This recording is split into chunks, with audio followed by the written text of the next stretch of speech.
Time for the 49ers Rush Podcast.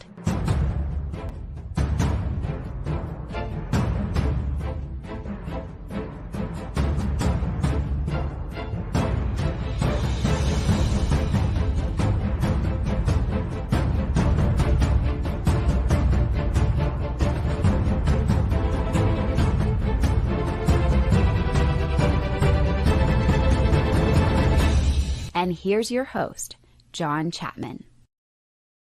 What is going on, faithful? It is absolutely incredible to be with you guys on a Friday, which I am just very, very thankful of. Whenever we don't travel, we do get, there's a little bit of a silver spoon to it, and the fact that, hey, we get an extra day to get some content out, which I'm super excited about. Love all the hashtag CCs from the Countdown crew. Absolutely love it. And this is our flagship program. So buckle up. We're going to be here a minute. We're going to preview the entire 49ers versus Rams matchup, which is always fun because we see this team at least twice a year, at least, sometimes three. And so the coaching staffs know each other. The players know each other. The fans know each other. You know, I've lived in LA for the past 8 years before. Now I live in East Bay, but yeah, this is huge. So super excited, bragging rights. You look at who's won the division. I think it's the past 4 years. I think is one of these two teams. Seattle might have been in there once. But this is a huge game. So we're going to be going through, we're going to be previewing, we're going to be going through what the Rams did last year, matchups, bets, predictions, previews, strengths, weaknesses, you name it. We're going to be here. Now, I am flying solo today, and I have to give credit to the man himself, Coach Cruz, who helped build this entire episode with research and all that stuff. He's just the absolute best. Shout out to Coach Cruz and the father-in-law, Mike. He's the freaking man. Love that dude. We had an awesome time partying together this past weekend in Pittsburgh. What's up, Matthew? How we doing, man? He says, what's up, JC? I can hear you saying it, Matthew. The voice is burned into the brain, which I really, really like. That is awesome. Yeah, Debster comes out and says, yeah, Kyle has PTSD from that Lions game in week 1 last year where you jumped up to this huge lead. They came back, fumble, onside kick recovery. You know, it's just like, what the heck? You dominate a team for 48 minutes almost. You know, a little more than that, actually. And then the game came down to the wire.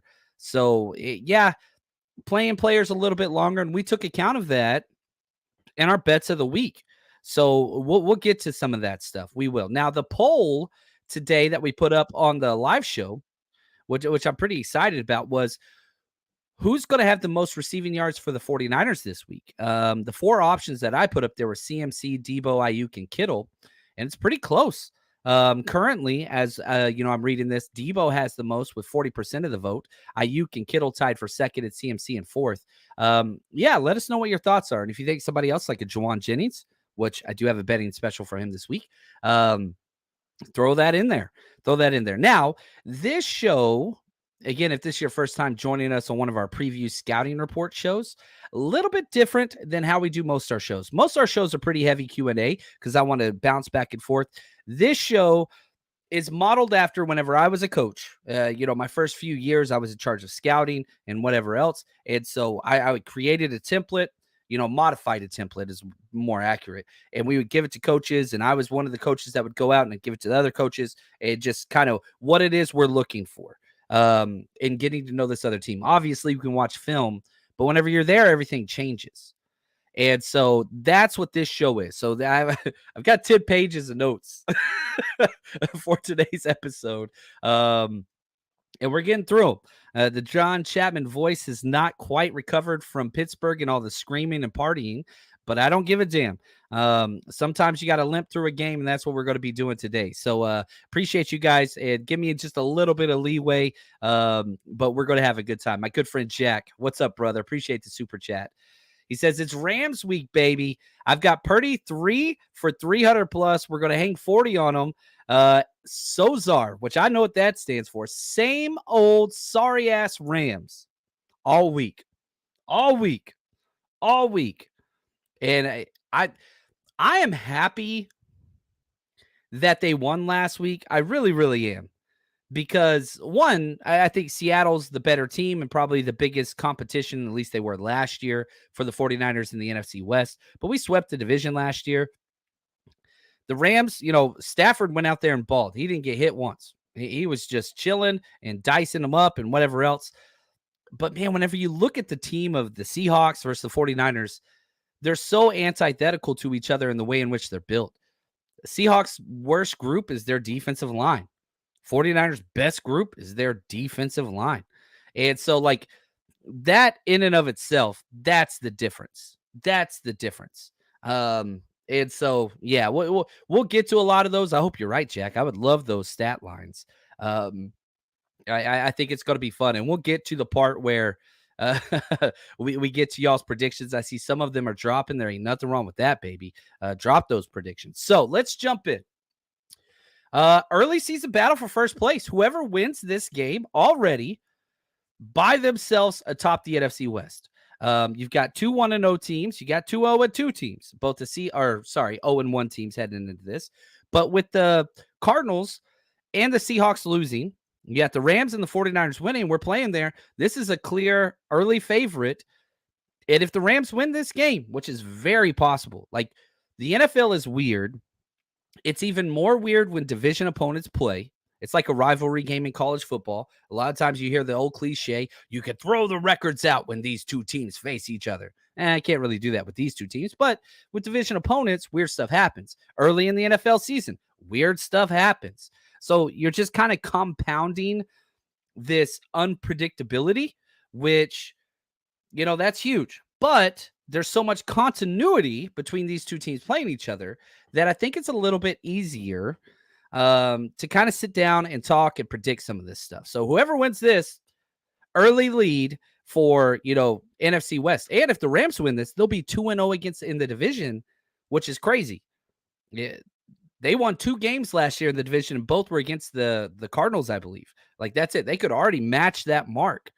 That'd be huge. We could talk about, we always conclude the episode with the connections between these two teams, and there are many, but none more important than Shanahan and McVay. Besties at one point, now very, very salty towards each other, and rightfully so. And Shanahan owns McVay in the regular season, 8-0. Their last 8 games, the 49ers have beat the Rams 8 times in the regular season. Now, if we want to look at the other side of the coin, when it mattered most in the NFC Championship, McVay won. And so, you look at the last 9 matchups, 49ers are 8-1, but they lost the most important. This one, if we're just looking at those matchups and what's most important, this one's going to be pretty far down the list. Just what it is. Now, in those last 8 regular season games, the 49ers have outscored the Rams 214 to 131. That's plus 83-point differential. Shanahan has owned this dude. There's no other way to put it. No other way to put it. Now, the Rams won last week, 30-13. Amazing game. It was the weirdest game ever whenever I watched it. It really, really was. Because both teams were bad. The Seattle Seahawks came out and scored on their first 3 possessions. Came out red hot. Tackle got injured. Then they struggled, but then they missed a field goal on their 4th. They should have scored on the first 4 possessions, the Seahawks. And then they just tanked. Second half was just gross, terrible coaching job. It was awful. Didn't really do anything the entire second half. Now, the question comes to this. Are the Rams a good team, or are the Seahawks just that bad and poorly coached? And they were poorly coached. I think we're going to find out this answer. Because you can say the same thing about the 49ers. If you watch the 49ers versus Steelers, that was complete and utter domination for, 60 minutes in a game? For 58 minutes. There were 2 good minutes for the Steelers. That's it. The other 58 minutes dominated by the 49ers. You watch the Rams and Seahawks game, first half was 50-50. Second half, Rams dominated. So we're going to kind of figure out, 49ers won 30-7. Rams won 30-13. Still pretty close to a dominating performance. There's no doubt about that.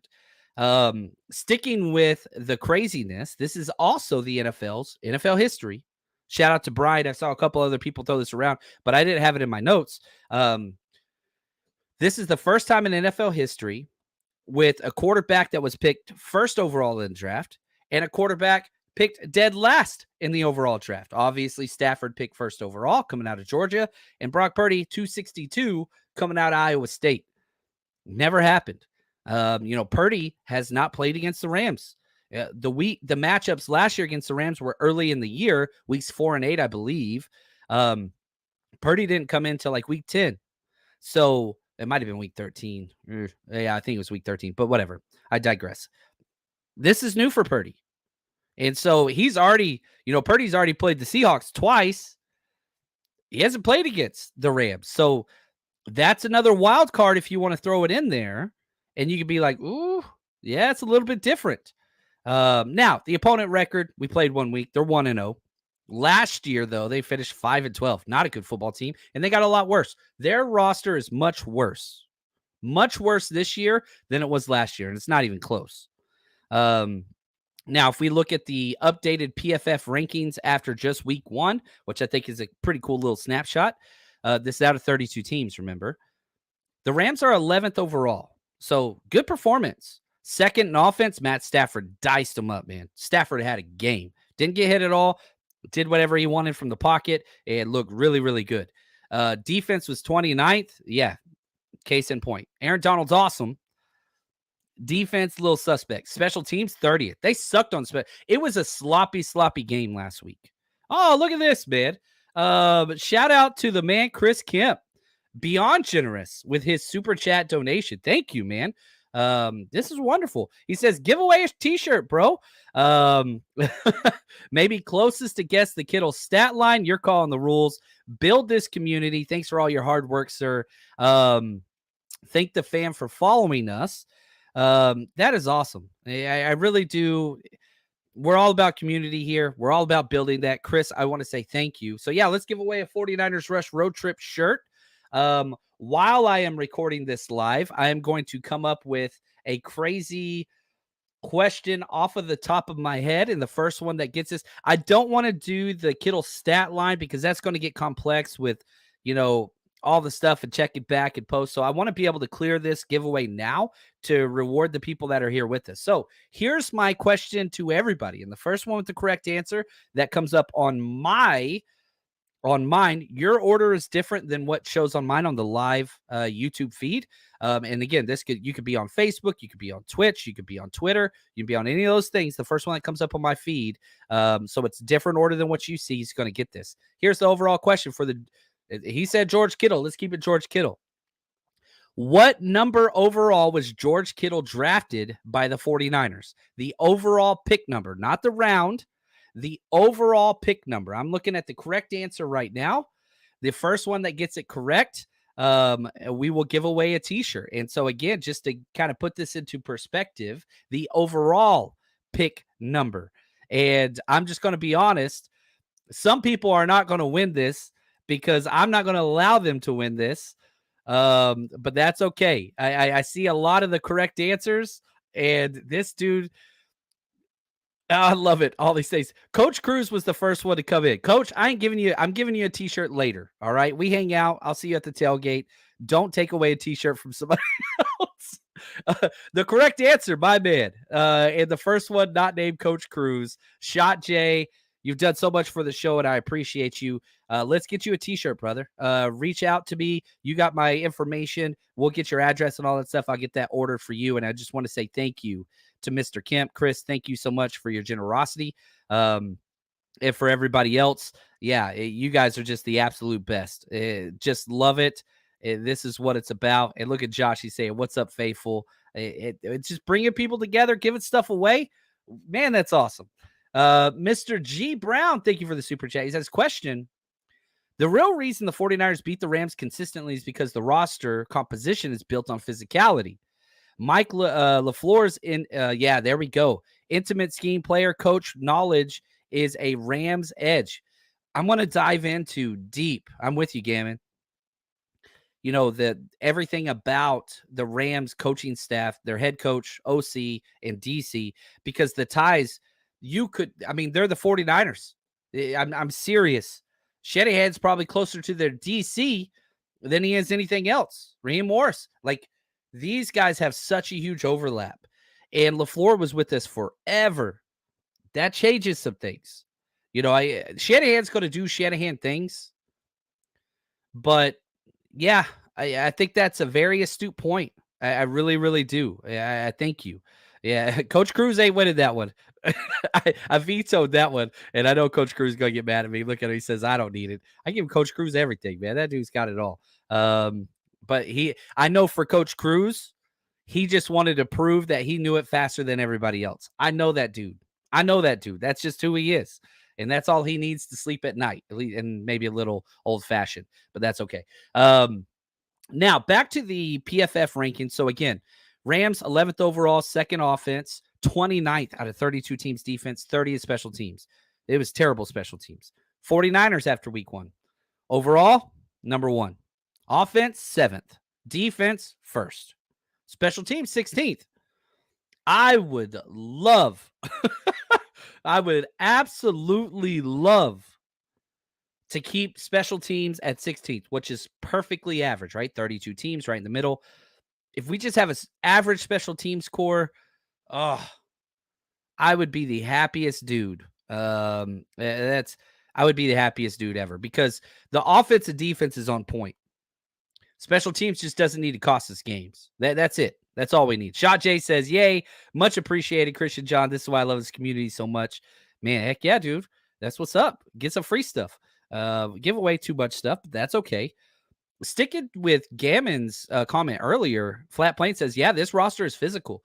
And it's funny because, we did our film breakdown all week, and I still haven't loaded the special teams. That'd be up probably tomorrow morning. But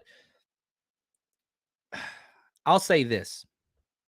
There's one player on the entire roster, and this is why I was so upset with the Cameron Latu pick, and now it's Isaiah Oliver. There's 2 players that just don't fit the Niners' personality. Latu, he's going to develop. He's young. Isaiah Oliver doesn't fit to me. And you watch that defensive tape, and it's just all these dudes that are foaming at the mouth, trying to hit people in the face as much as they can. Like, that's the Niners' personality all across the board. Corners, D linemen, linebackers, safeties, doesn't matter. Everybody wants to hit. And then you see 26 out there, and he's catching people. He's just putting arms out to tackle. And it's just like, golly, that dude he just does not fit. Now, I'm hoping that changes. But yes, I do agree. Whenever, how many defensive players? I think we had 20 defensive players play snaps for us, and 19 out of 20 are physical as hell. Even Ambry Thomas was physical, and that wasn't, his thing. I do think that that's a difference. Right here, Chris says, anyone else get that gold starter jacket from Homage? Just saw mine ship. They're still up. I checked this morning. Here, can I share this screen? Every time I do this, I always mess something up.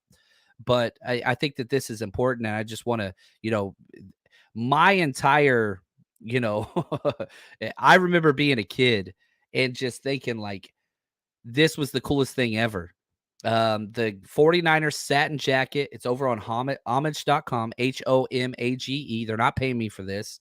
The jacket's up. It's $165, not cheap, but it's starter. It's the starter Homage satin jacket, ladies and gentlemen. So if you got a birthday, I wish I would have asked for one for my birthday. I just totally goofed. I was caring about getting it out to everybody else. But if it's still up after the show, I think I might buy one. I do like my other starter jacket, but that thing is just straight fire. So anyway, that's up. Go get it. Not making money on it. Man, if it makes somebody happy, as I remember my jacket, my buddies I'm never going to get through this show and I don't give a damn. This is fun. We would walk to school. It started in, I think it was 4th grade. I had my Niners jacket. My buddy had his Notre Dame jacket. My other buddy had a Florida State jacket. Buffalo Bills, and I was in Dallas, so lots of Cowboys. We'd walk to school. It was like a 1.5 mile walk, whatever else. And I was the first one because I lived the farthest, and I walked by my friend's Adrian's house. We pick him up. Then I go by CJ's house. We pick him up. We go by DJ's house. We pick him up all on the way to school, right? And we didn't bring our books. We brought our playing cards. And we would go to the loading dock, like where they would unload like the food and stuff for the lunches and whatever else. This is 4th grade. And so it's a big concrete ledge. That was, a little bit, we would stand and we would lay out our binders with all of our cards in it. Now, this is in North Texas. I didn't give a damn if it was 95 degrees. I'm wearing my starter jacket, ladies and gentlemen. That's just facts. All of us did. We'd be sweating like crazy, not giving a damn because we were the coolest looking kids in the world. Outsiders had nothing on us. And like, it's just the nostalgia of all those things, which is just, I don't know. I hope, yeah, right here, JD. I hope other people feel this way. Yeah, JD says that jacket is what got me started as a Niners fan as a kid. I never had one, but the first time I saw one in kindergarten, and from there on, 49ers were my team. I mean, that thing, it's just the coolest damn thing, man. It doesn't matter. Dave, he said, I get one, but global warming, I never wear it in SoCal. There we go. Yeah, here we go. Dave says he likes the stories. Good. I'm glad I'm not like pissing people off about this story. Hopefully other people have some stories, and I appreciate when people reach out and share those.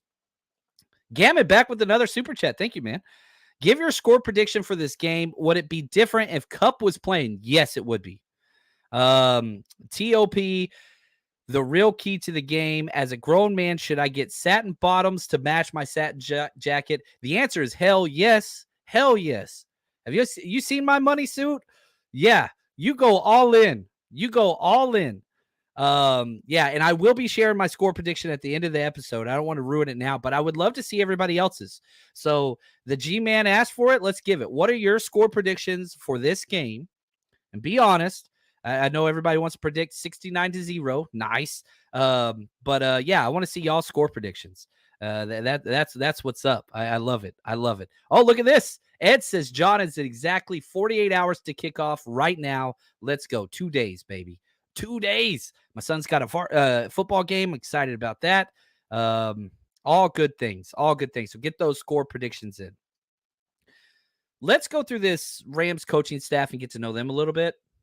Sean McVay, good Lord, he's John McVay's grandson.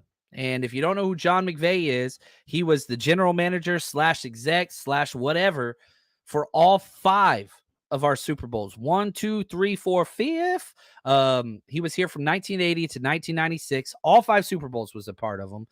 One of the best ever. And Sean McVay, youngest coach to ever win a Super Bowl. I mean, he's incredible. Now, the connections between McVay and Shanahan are many. Shanahan fought to get him.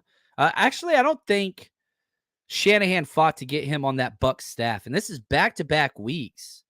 Last week, we played Mike Tomlin, right? Or he was the head coach. Mike Tomlin was on that Tampa Bay Bucs roster as a DB's coach. Shanahan was an offensive assistant.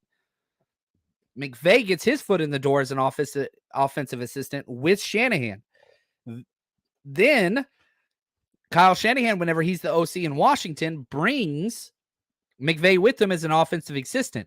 When Daddy Shanahan and Kyle Shanahan got fired, McVay stayed and got promoted to tight ends coach, then OC at Washington. So Shanahan's got ushered out the door.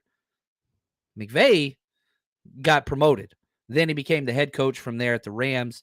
The rest is history. And, you look at his record, it's incredible. 60-38, 7-3 in the postseason. I mean, he's just been really, really good as a head coach in the regular season. So a lot of wins. There's no doubt about that. Now, if we look at Mike LaFleur, the offensive coordinator, and thank you, Celestial. I wish people could understand how huge John McVay was for this franchise. The paramount. I really do believe that. It's like Bill Walsh, George Seifert, and then John McVay. Eddie DeBartolo, obviously, the top of that. But Carmen Policy, you put it up there. Like, he's above a lot of those guys. He's an absolute legend. Architect, you know what I mean? Now, Mike LaFleur, we had his brother, we had him. This dude, he's bounced around everywhere. And he became an intern with Kyle Shanahan when he was at Cleveland. And so he was an offensive intern there. Then Shanahan goes to the Falcons as the OC. And guess what? He brings on LaFleur. LaFleur was with him the whole time. Shanahan gets hired as the head coach for the 49ers. What's he do? He brings on LaFleur. LaFleur was here from 2017 to 2018 as passing game coordinator and wide receivers coach. Then he got promoted to just passing game coordinator in 2019 to 2020. Then he went to the Jets as the OC, got fired. Now he's with the Rams. He has been with Kyle Shanahan from 2014 to 2020. They were together for 7 seasons in a row. So McVay knows Shanahan.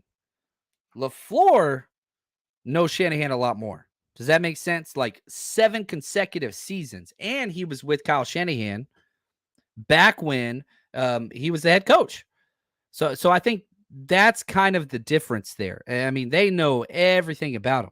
Now the defensive coordinator, Raheem Morris, who's one of my favorite people in the NFL, that dude just fought his way up. He started at Hofstra, then Cornell, doing the Ivy League thing, then back to Hofstra. And guess what? Guess where he coached? That's right, ladies and gentlemen, on that Tampa Bay Bucks team with Mike Tomlin, with McVay, with Shanahan. Now you got Raheem Morris on there as well. Like, that staff, just incredible. So you've got that mix there. He goes to Kansas State.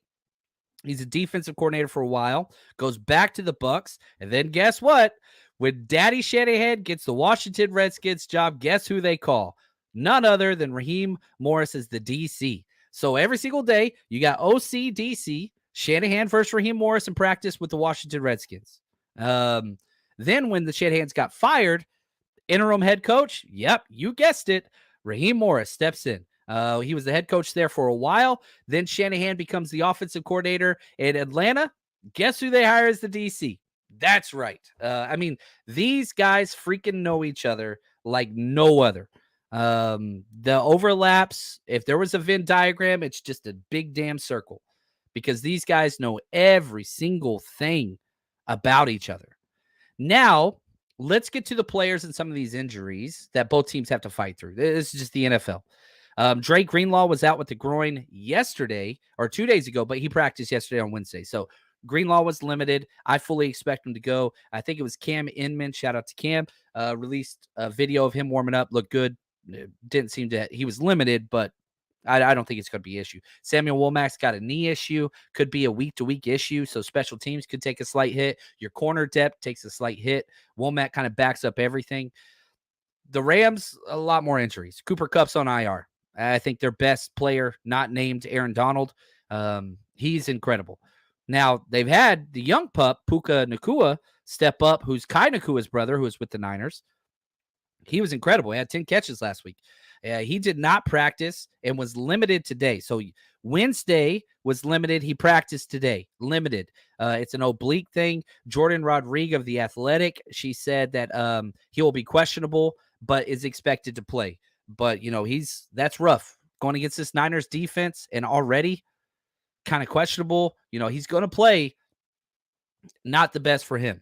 Stetson Bennett, released from the team. I hope everything's good there. Joe Noteboom, ankle limited. Akella Witherspoon, hip, but full practice.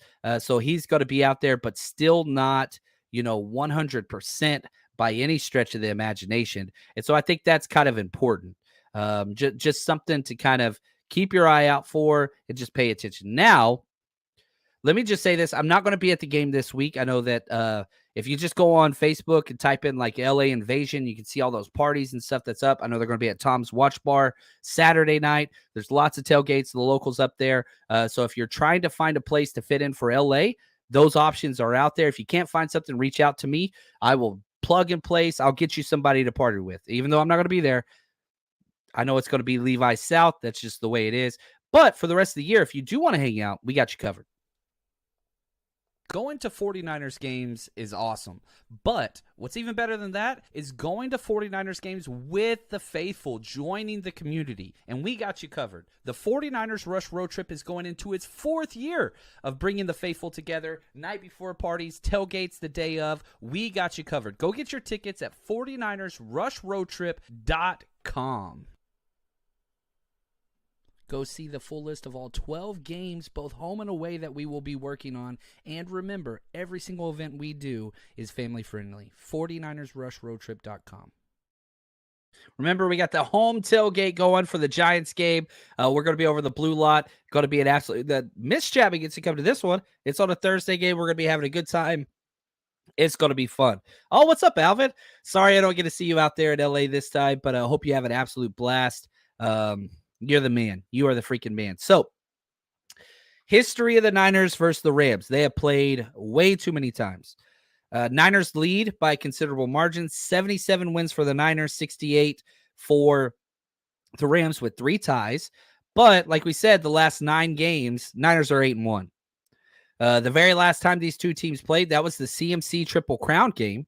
49ers won 31-14. We were there for that one. That was a blast. CMC had the rush touchdown, pass touchdown, receiving touchdown, and Niners dominated, but we turned the ball over 5 times, so it was a mess. Jimmy G had a good game. CMC was unbelievable. It was just awesome. But the 49ers were down 14-10 at the half, and then just blew them out in the second half. It was just touchdown, touchdown, touchdown. Now, if we look at these two teams, I believe the 49ers got better from where they were last year. One, Javon Hargrave, much bigger addition than anybody else that we lost. And then Brock Purdy being healthy, I think, is huge. So I think there's more people involved in that for sure. But, the Rams struggled big time. They lost a lot. Now, they added Coleman Shelton and John Johnson III and Ahkello Witherspoon, but they lost Jalen Ramsey. That's a top 3 corner, no matter how you look at it in today's NFL. Taylor Rapp, good safety, gone. A'Shawn Robinson, the run stuffer, gone. Nick Scott, gone. Baker Mayfield, gone. But, obviously, they got their quarterback back. They've done well in the draft, and all their guys have to play. They're breaking the record for the most undrafted free agents to make a roster ever in the modern draft era. They have no depth, none. But Steve Avila, their second-round pick, that's one of my key matchups. He plays left guard for them. Brian Young, who a lot of the Niners fans were huge, the edge rusher from Tennessee, he's starting for them. Kobe Turner, their defensive tackle, he took A'Shawn Robinson's place. Nick Hampton, the edge guy out of App State. All their guys are playing. They're rookies, they're playing. It's just they have no choice.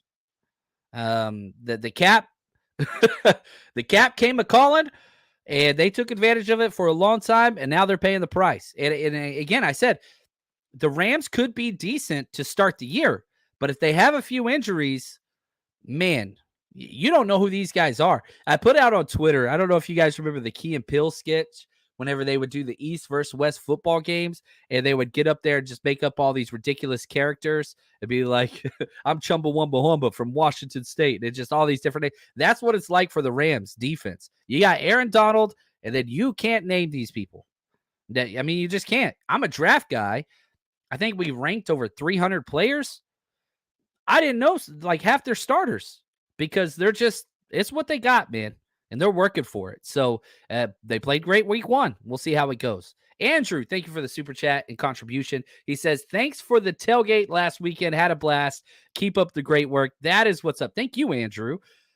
Man, we had a good time.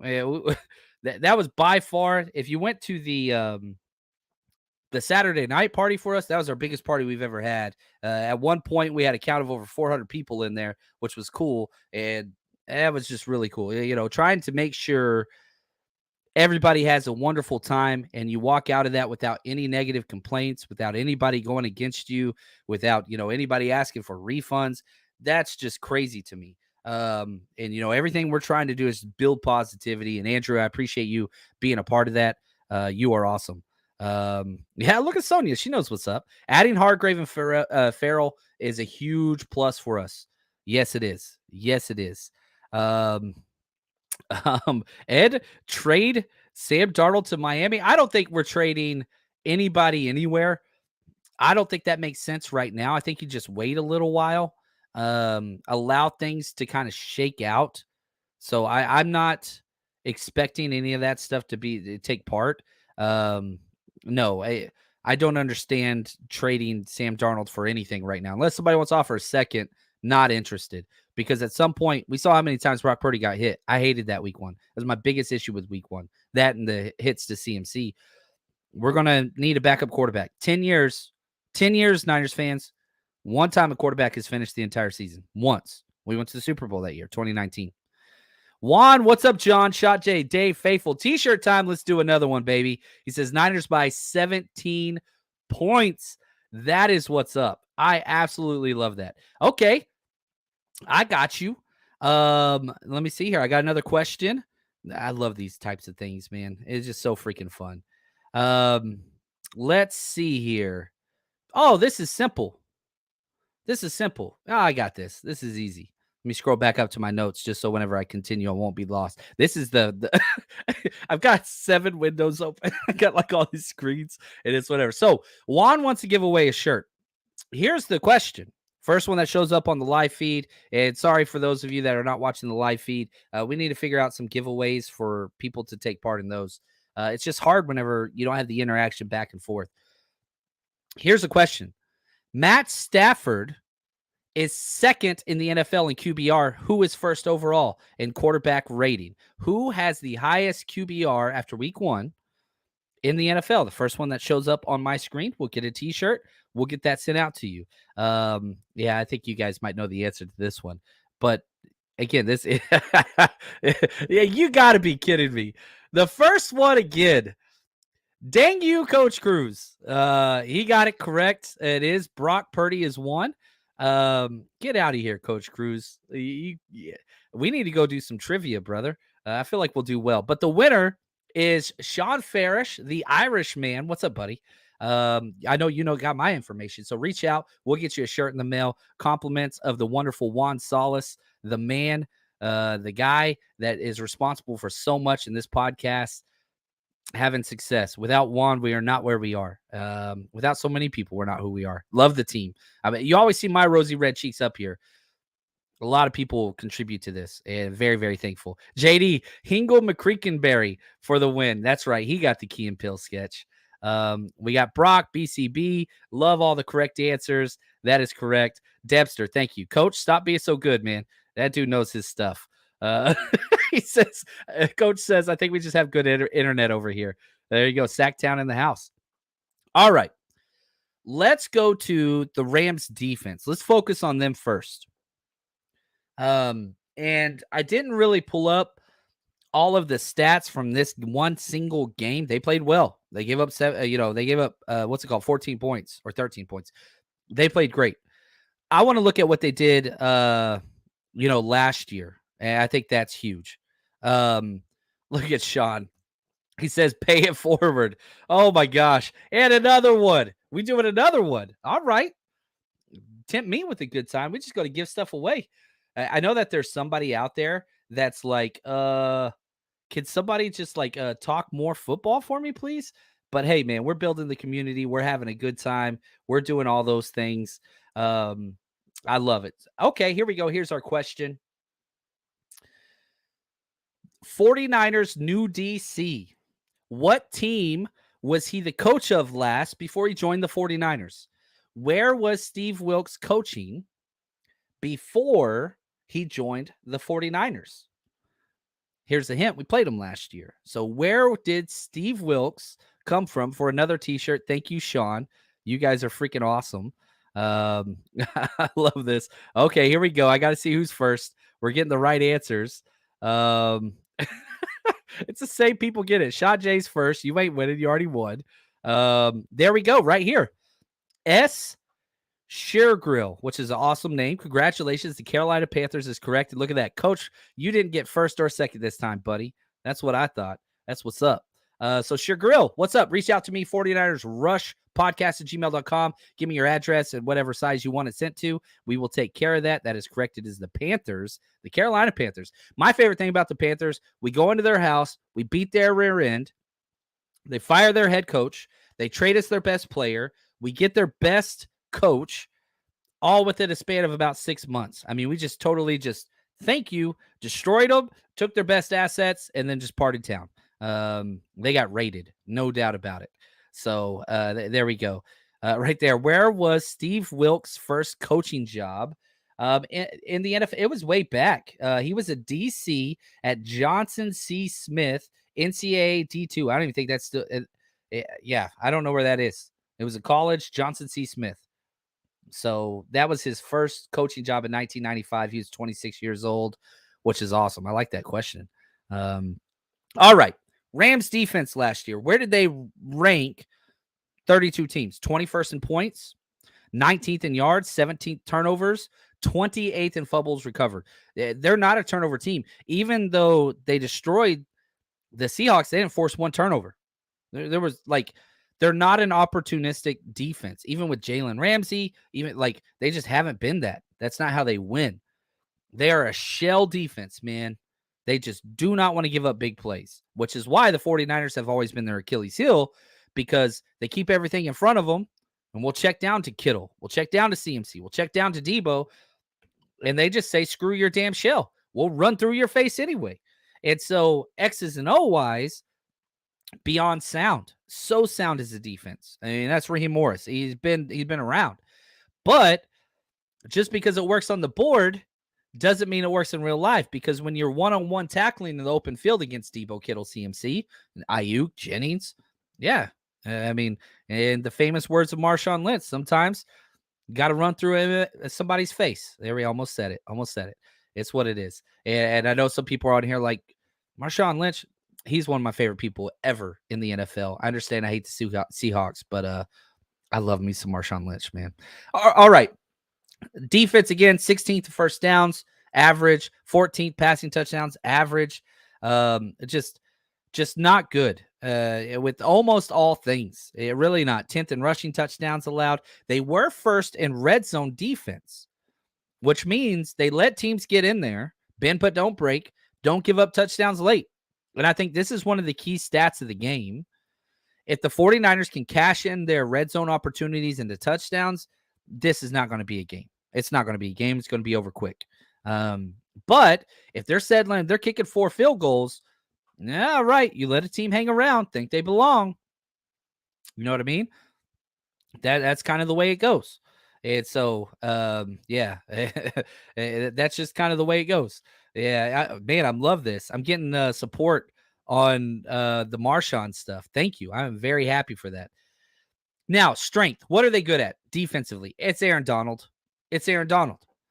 Now, last year was not his best year. He finished as the number 44th Pro Football Focus player on the defensive tackle. He had a 67.1 grade, but that doesn't mean anything. He's still Aaron Donald.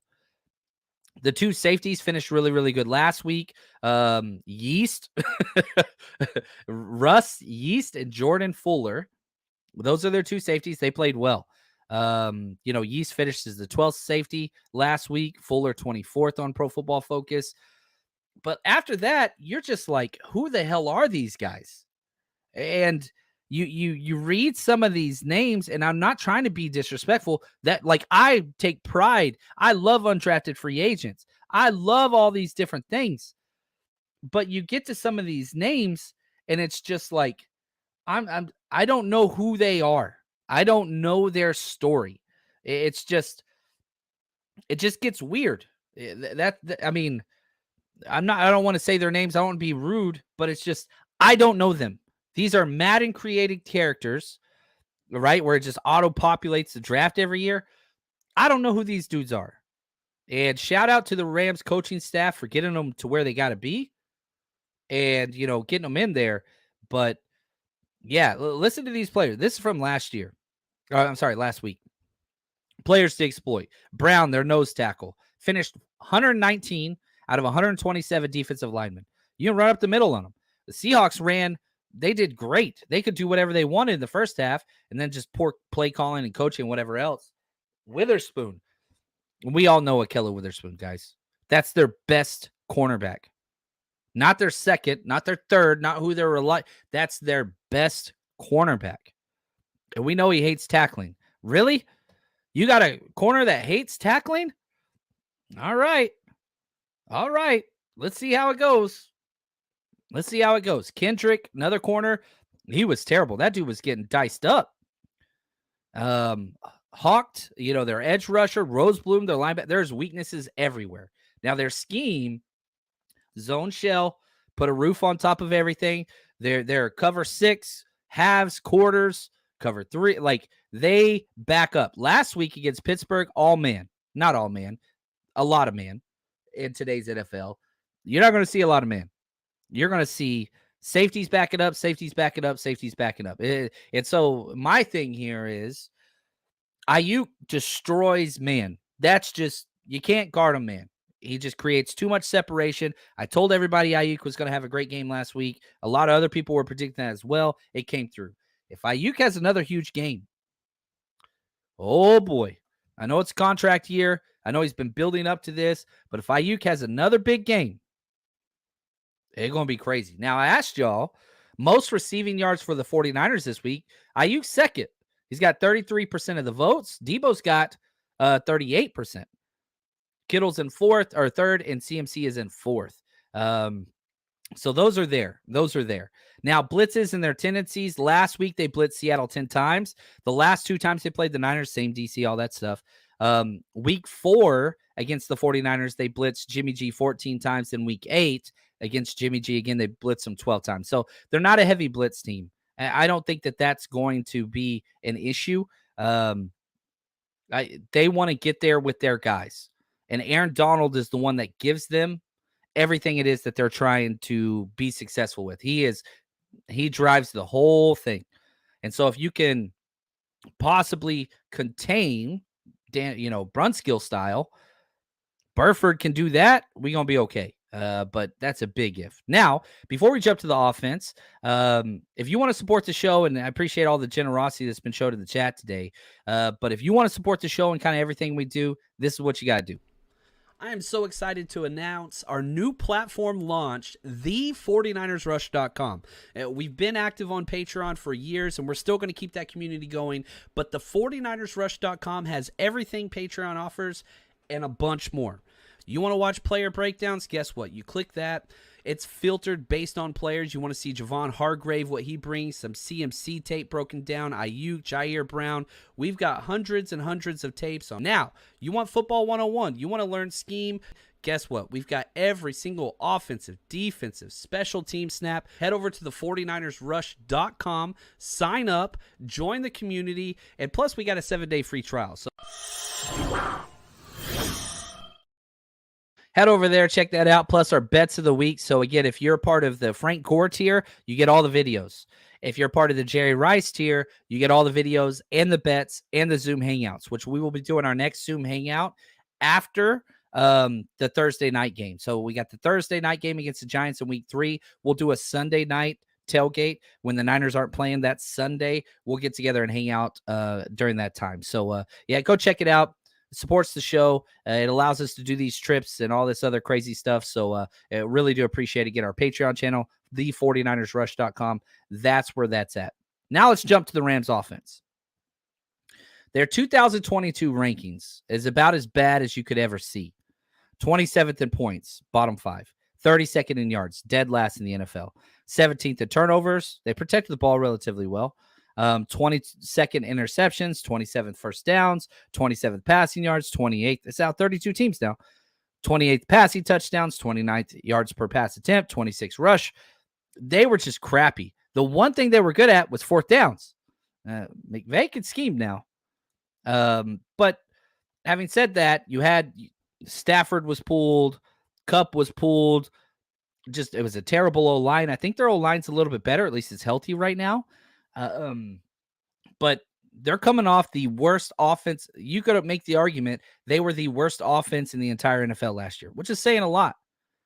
Now, one game, they put up 30 points. Can they continue that?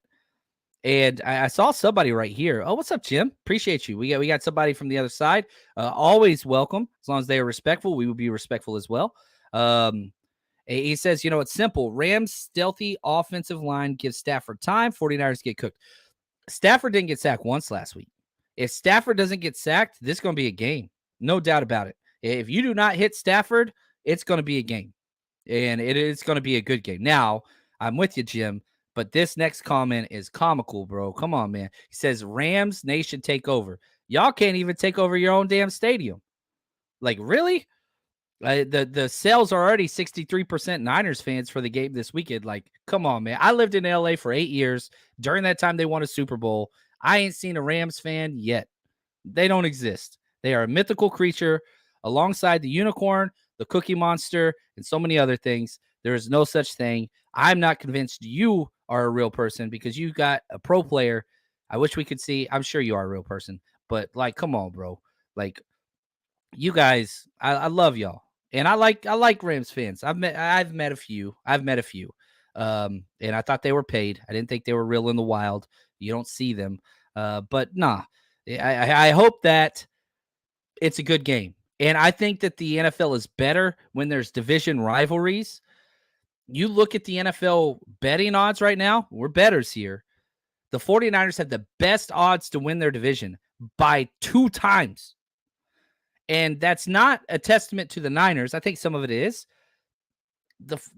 Nobody respects anybody else in the NFC West. And what's the over-under on the Rams? 6.5 games this year? And I hope that they get there. But, yeah, come on, man. Come on. I'm loving all the comments right here. I do respect McVay, and I respect Aaron Donald. I respect Stafford. I think that they're very, very good. What are they going to do offensively? It's simple. You saw it last week. Nakua, the rookie, he's got to kill it. He got 10 catches. Shanahan said he reminds him of Juwan Jennings. Bigger dude. He's tough as hell. And, we'll see there. Atwell, Tutu Atwell. That dude is quick. Reminds me of Marquise Brown. Super tiny. Kind of Tyler Lockett, blazing speed, shifty guy. You touch him, he goes down, but you got to touch him because he's quick. He's super quick.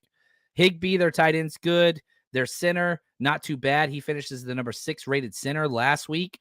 But again, you're playing against probably one of the worst defensive lines in the NFL in the Seattle Seahawks. Yeah, I don't know. I don't know how that looks. David says, man, would love to see Kinlaw get a few more snaps this week. Kinlaw was awesome last week, man.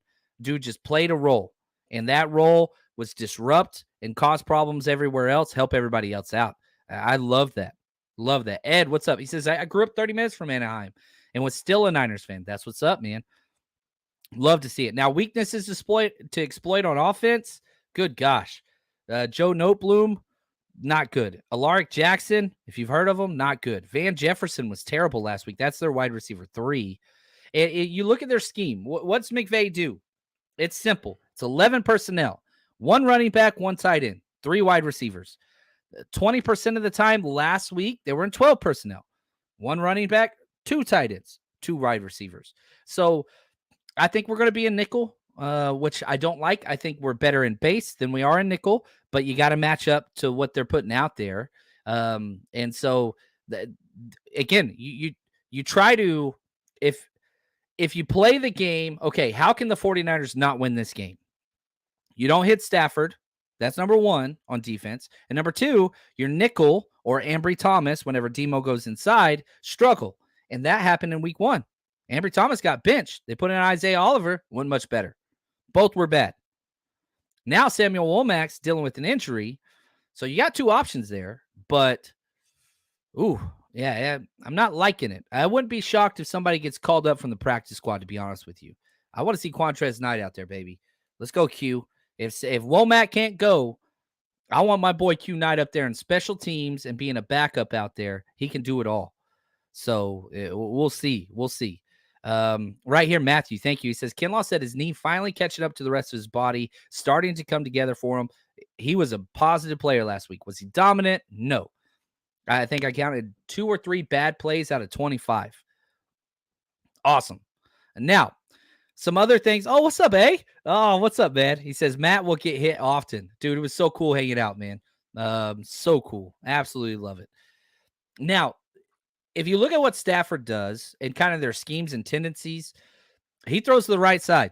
He loves throwing to the right side, just period.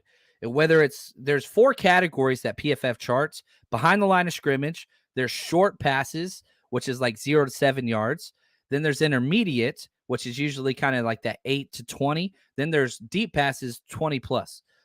Every single one of those 4 categories, it's either a tie or like 20% more to the right side.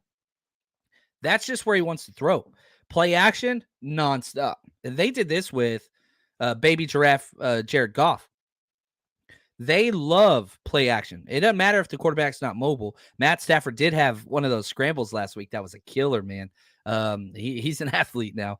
They do 28.2% play action plays. So like that's a lot. Last year, the Niners 26%, but that number's going down. We did a lot less play action in week 1. Since Brock Purdy's taken over, it's just less play action. Why? That's another discussion. But our play action plays are going down. We still do it.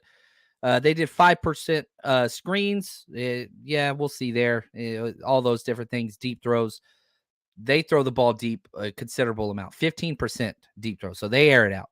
Now, my favorite matchups, these aren't matchups that I think the Niners will exploit, even though they might. These are where are the good on good matchups, which is difficult with the Rams roster. They don't have a lot of blue chip players. They just don't have it. So you've got the rookie, Steve Avila, that they got in the second round, him versus Hargrave. That one is going to be fun. Avila got out of week 1 with a clean stat sheet. Both left guards of this game, Aaron Banks, 0 pressures allowed last week. Steve Avila, 0 pressures allowed last week. We'll see. Now both those guys are going against some great players. Now, Cameron Hayward was awesome, but he got hurt early last week. Now you got to go against Aaron Donald. Now you got to go against Hargrave. We'll see there. The tight end matchup will be fun. Tyler Higbee, they want to throw it, and Higbee's going to get his targets. Hufanga is going to be all over him. I think Hufanga is going to be tasked with, controlling the tight end, which will be huge. That's going to be fun. On the other side of the ball, Stafford and Warner, the mental games, all that stuff, which you don't like to blitz Stafford. He's one of the best quarterbacks in the NFL against the blitz. You don't want to do that. And so you got to stay away from that one. Now, Aaron Donald versus Spencer Burford, that scares me. Can Burford pick up where Brunskill left off? We'll see. And here's my personal favorite matchup. Not quality, but my favorite. Brandon Ayuk and Debo versus Ahkello Witherspoon. That is just poetry. And maybe Ahkello gets one. I don't know.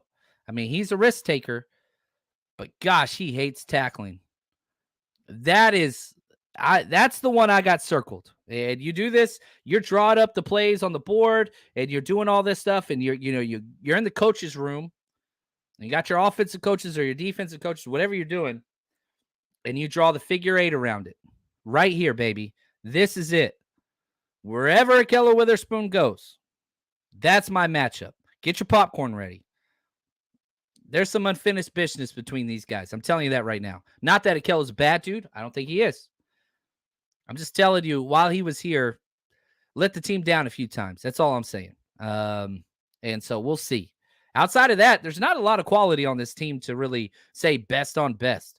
They got guys that are going to step up, but they haven't really proven it yet. So that's the tough part in this whole equation is, all right, what do they have?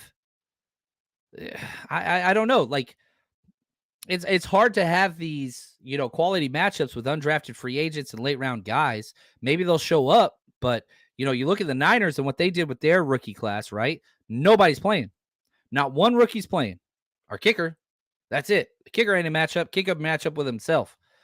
Every damn rookie and undrafted free agent the Rams got, they all have to play. It's just the different and roster construction.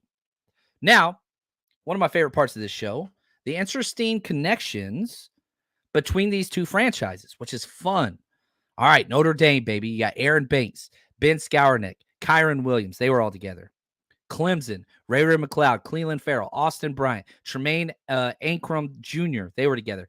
Isaiah Oliver and Ahkello Witherspoon played together at Colorado. We got one on each side.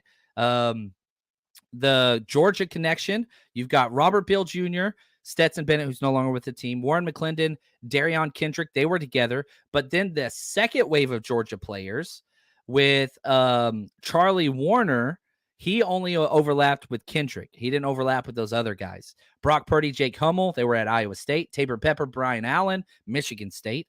Bosa and Jordan Fuller, the safety, they were at Ohio State together. Purdue, baby, making the rare appearance. Jalen Graham, Bryson Hopkins. Taylor Hopkins, Zach Thomas at San Diego State. Listen to all these South Carolina studs. Javon Kinlaw, Debo Samuel, Ernest Jones IV. That's a fun one. TCU got a lot. Steve Avila, who we've talked about, Trey Tomlinson, D. Winters. But also, Another separate group that's been in the NFL a little while, Matt Pryor and Joe Noteboom were together at TCU, but not with those young pups. Sam Womack, not sure if he's going to go this week, and Deshaun Johnson. Then we've got Quentin Lake and Q Knight were at UCLA. Homecoming right there. Man, I hope Q Knight gets called up. That'd be so cool. Going back to UCLA. If Samuel Womack can't go, I would really, really like that taking place. Royce Freeman and Demo Lenore, they were together at Oregon. And Alabama, Cameron Latu, even though he's on IR, and Millar Forrestal. I'm pretty sure I butchered a lot of those names, and I apologize. But, yeah, that's what we got. Now, who wants to make some money, guys? Let's go. Aaron Rodgers' season is officially over, but yours has just begun with MyBookie. NFL, college ball, brand new cash out system that gives you the best options to win all season long. You hit the first 2 legs of your parlay, guess what? You can cash out early, place another bet, or let it ride for a bigger payday. Join us the entire season at mybookie.ag, or you can scan the QR code right next to me. The link is in the description of this video and or podcast, however you're watching or listening. But right now, MyBookie has a no-strings-attached cash bonus that lets you deposit and withdraw quick. Use promo code 49ers49ERS on your first deposit of $50 or more, and you can receive up to $200 in cash instantly credited to your MyBookie account. That's 49ERS, that's the promo code, to claim your bonus now. Bet anything, anytime, anywhere, and I mean anywhere. You can bet anywhere. I've lived in California for 8 years. Bet anywhere. I mean it. Head over there with MyBookie. Right. Last week, we went 9 out of 11 bets. We hit on 9 out of 11. If you bet the minimum with us last week, you walked out with, I think it was $79. If you bet like $2 to $5 the whole time on all these bets, that's what you made. You bet more, obviously you did well. Now, we post all of our bets. They're up already on the 49ersrush.com and on our Patreon channel. Just Google 49ers Patreon. We're the first one that pulls up. Those are over there. And I'm showing you what I'm betting on all these and all those things. I'll share just 2 quick bets that I really, really do like over here. Juwan Jennings, they lowered his reception total, which I feel like Juwan Jennings always plays well against the Rams. And so I'm taking him over 14.5 receptions. That's huge. And then again, I think there's going to be scoring in this game. I do. The over-under is at 45 points. So you have to combine both the teams' points to go get that. If both teams put together score more than that, you get paid. But I don't like that number. 45 is a tricky number because you get those 21 to 23 games or 24 to 20 games, and it doesn't cover that. So if you go all the way to alternative lines, you can adjust that. So I bumped down the line to 43.5. You can bump it down more if you would like to, but I think that's a significant number, and I think we're going to get paid on that one. So that's 2. If you want to see the long shot bets and all that stuff, I even put a parlay in this week. I get asked to do parlays all the time, not my favorites, but go check them out. Now, let's finish this show with our predictions, okay? I want to see, and I want you guys to kind of throw this out there. What are some things that you are banking on? Not that IU's going to have a good game, not that Debo's going to do well. I want specifics from y'all. And, you know, this is stored on there. When you watch these YouTube videos, you can go back and you can do live chat. And you can scroll through and you can see, look, I said this. And it's going to show it's time stamped and all that stuff. And use your freaking bragging rights. And so, yeah, that's what we got there. David says, didn't Raheem Morris and Shanahan start in Tampa Bay? Yeah, we went through that whole thing at the top of the show, David, if you missed it. They were together, I think, like 9 years total, Shanahan and Raheem Morris. They know each other very, very well. And Ed says, hey, man, try to go to MyBookie on the site. It won't let me. Reach out to me, DM me, and I'll be able to work with you in their customer service, and we'll get it taken care of. So just hit me up on, just email me, 49ersrushpodcast@gmail.com. I got you. We've got so many people through there. We'll be able to get you what you need. So you can check that out. So let me know your predictions about whatever.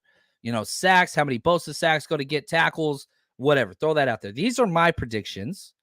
Rob D, he says his prediction: Sean McVay calls Kyle daddy. That is awesome. Oh, we even got the man Brian Carter. What's up, brother? He says we're going to win. That's all we do versus the Rams. That is what we do. I love it. Absolutely love it. Oh, I like this prediction, David. 60-yarder. It's indoors. 60-yarder would be nice. I would be happy with that. Ed, right here, 31-14. McCaffrey, 2 rushing touchdowns. Ayuk, 1 receiving touchdown. Debo, receiving touchdown. Ed, you listen to the show too much. Here are my predictions, okay? 49ers start fast. I think you look at what the Seahawks did to the Rams last week. The Seahawks scored on their first 3 possessions and then missed a field goal on their 4th possession, and then it tanked. They had a couple injuries in the O-line, and everything just went to crap. Shanahan's scripted plays are second to none. They're so damn good. I expect a lot of Kittle this game. A lot of Kittle. You looked at what they did. Kittle always plays well against them, first off. And I think Kittle's finally healthy. Last week, wasn't really practicing, wasn't getting a lot of that stuff in, forced his way in there, played great. But I went back and counted the Kittle games against the Rams. The last 7 games, he scored a touchdown 6 out of 7 games versus the Rams. 6 out of 7 games. And now their secondary is way worse. Their linebackers, way worse. I'm expecting a big Kittle game. I really, really am. He's getting in the end zone. Aaron Donald, he's going to get his. There's no doubt about it. But you've got to limit the number of hits on Brock Purdy. It's been too high. Week 1 was way too high. I didn't like that. I do think that Purdy's 2 touchdown streak continues, and he's just going to continue to take that record, because you got to remember, when the Rams play the Niners, they do that 5 and 6 man front and try to force the quarterback to beat them. Well, that's worked against Jimmy Garoppolo, even though we keep winning the games, but it's been tough. I don't think that's going to work against Brock Purdy, guys. I just don't think it is, especially whenever he's taking shots like to Ayuk whenever he got one-on-one coverage on the outside. I don't know. I don't know. I want them to try it. And the 49ers are still going to run, even if they're in a 6-man front. I don't give a damn. Kyle doesn't care. He's still going to run the ball. CMC is going to have a success. Might not be on the ground as much as through the air, but I got CMC over 125 yards. Every game he's played with the Niners, he scored a touchdown or gone over 100 yards. Every single time. Every time. Except for that Chiefs time whenever he only got 12 first half snaps. Juwan Jennings, I got 3 catches, 34 yards. Defense, Stafford's second highest QBR behind Purdy. That changes. And if Stafford, he might come out hot. I'm not saying he won't. But as this game goes on and those blitzes and that D-line keeps coming, it's going to be a problem. I got the 49ers with 3 sacks, 7 quarterback hits, and an interception. 49ers control this game. There's going to be some shaky moments. That's going to happen with Aaron Donald and McVay and Stafford. They're going to get theirs. They are. But can they do it consistently and overcome a much better roster and a much better coaching staff? I don't think they are. I charged I charged you up a while ago, Ed, when you said 31-14. That's my prediction as well. 49ers win this 31-14. They get that 45 points. We get paid on the over. There might be some trash time scores, kind of like what we saw with Kirk Cousins in this last game. The better team is the 49ers. There's no doubt about that. You got to limit turnovers, special teams, and all those things. But I think this one's going to come out the way it should. I really, really do. Now, I'm excited. I'll be home for this one, so we'll have our original long therapy / congratulatory show right after the game right here. I'll be at home, so we'll just chill, and we'll be able to go through those questions. So make sure you tune in right after the game. And, man, I appreciate you guys. Appreciate all the birthday wishes that have come out. You guys have just been absolutely the best. There's no doubt about it. I want to say thank you to our executive producers, Timothy R., David G., Philip K., Kilton Niner, 49ers, George 365. They make it all happen. Until next time, man, go get that dub. Less than 48 hours, ladies and gents. Love it. Stay strong, faithful.